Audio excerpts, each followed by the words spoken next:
بسم اللہ الرحمن الرحیم۔ سورہ فاطر آیت نمبر 42 اور 43 میں اللہ پاک فرماتا ہے، اور یہ اللہ کی سخت قسمیں کھاتے ہیں کہ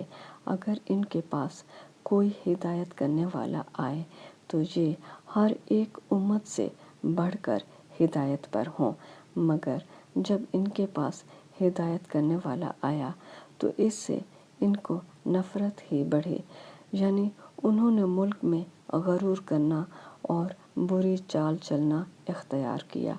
اور بری چال کا وبال اس کے چلنے والے ہی پر پڑتا ہے۔ یہ اگلے لوگوں کے روش کے یعنی عادت کے سوا اور کسی چیز کے منتظر نہیں، سو تم اللہ کی عادت میں ہرگز تبدیلی نہ پاؤ گے اور اللہ کے طریقے میں کبھی تغیر یعنی بدلاؤ نہ دیکھو گے۔